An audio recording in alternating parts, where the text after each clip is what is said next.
If you had told me years ago that I would be sitting here, sharing this story publicly, I would have dismissed you without hesitation, because I was not a man who questioned his beliefs. I was a man who enforced them, defended them, and if necessary, punished anyone who stood against them. And for more than 4 decades, I did exactly that. My name is Hassan Razi, and for 42 years, I served as a chief judge in one of the most powerful Islamic courts in Tehran, a position that gave me authority over lives, families, and destinies, and I carried that authority with absolute conviction because I believed I was doing the will of God. I believed I was protecting truth. I believed I was righteous. But what I am about to tell you will challenge everything you think you know about faith, about justice, and about God himself, because the day came when everything I believed collapsed in a single moment, not because someone argued with me, not because of evidence, but because of an encounter I could not deny, an encounter that changed me forever. Before I continue, I want to pause for a moment and ask you something personal. Where are you watching from right now?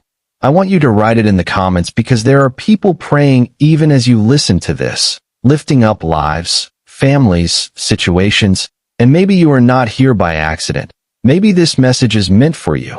So stay with me. Don't skip. Don't look away, because what you are about to hear could change your life. I was not always broken like this. I was not always searching. I was raised in a home where faith was not just a belief. It was a duty. My father was a respected cleric, a man known for his strict devotion. And from a young age, he taught me that loyalty to Islam was everything.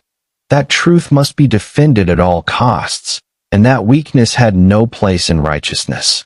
I remember sitting with him as a boy, listening as he spoke about justice, about power, about responsibility, and he would look into my eyes and say, "If you are ever given authority, you must use it to protect the faith, even if it costs others everything."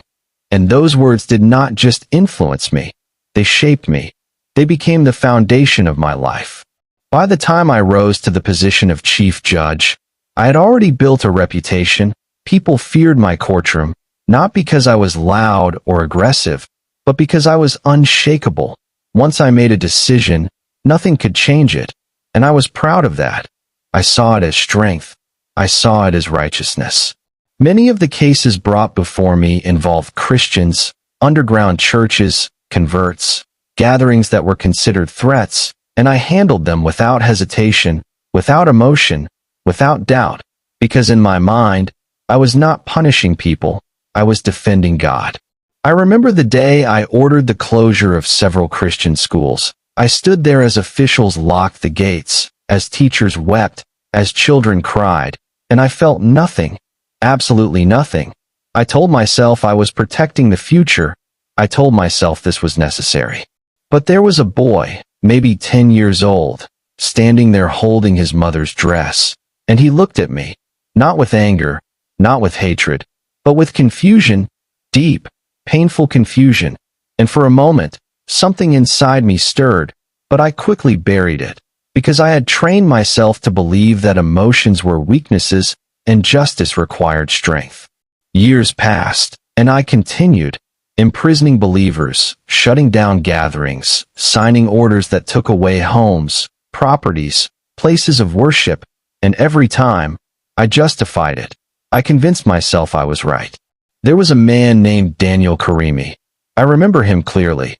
He stood before me accused of leading small gatherings where he spoke about Jesus, and when I gave him a chance to deny it, to walk free, he refused, calmly, confidently, and I sentenced him without hesitation.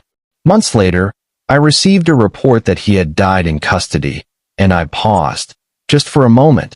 Then I moved on, telling myself it was necessary, telling myself it was justified. But deep inside, something had begun to change, something small at first, like a quiet voice I kept ignoring. Then came the case that would destroy everything I thought I knew. It was a church on the edge of the city, led by a man named Pastor Elias, a former Muslim who had converted, and the case was simple, or at least it seemed simple. The church was to be seized, the gatherings shut down, the leaders detained.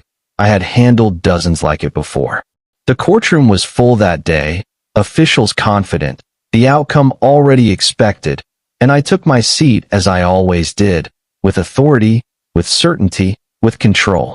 Pastor Elias stood before me, calm, composed, not afraid, and that unsettled me, because I was used to fear, I was used to trembling voices, but not this peace.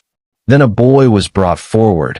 His name was Reza, and when he spoke, something shifted. I cannot fully explain it, but it felt as though the atmosphere in the room changed. His words were simple, yet they carried a depth that pierced through something inside me. And then it happened. As I prepared to deliver the final ruling, something entered that courtroom, not physically, not in a way I could describe with logic, but undeniably real, undeniably present. The air grew heavy, yet peaceful, the noise faded, and suddenly, I became aware of something, or someone, and in that moment, everything inside me began to shake. I saw my past, not as memories, but as living moments, the schools, the prisoners, the tears, the lives I had affected, and I could no longer justify them. I could no longer hide from them. And then, in a way I cannot fully explain, I knew it was him. Jesus. Not a figure from stories, not a concept, but a presence, real, powerful, filled with authority and yet filled with a peace I had never known. He did not speak with words I could hear, but truth flooded my heart in a way that left no room for denial, and I understood something that shattered me completely. That truth is not defended through force, that justice without love becomes oppression, and that in all my years of believing I was serving God, I had been resisting him. I began to tremble. Tears filled my eyes, something that had never happened in my courtroom, and I could not stop it. The entire room felt it, my fellow judges, the people present. Something was happening, something beyond explanation. I paused the session, something I had never done, and I walked out, not as a man in control, but as a man broken, shaken, undone. That night, I went home, and I could not escape what I had experienced. It followed me. It stayed with me. And for the first time in my life, I questioned everything. I found a Bible that had been confiscated during a raid, something I had kept as evidence, and I opened it, not knowing what I was searching for, but as I read, I felt the same presence again, the same truth, the same peace.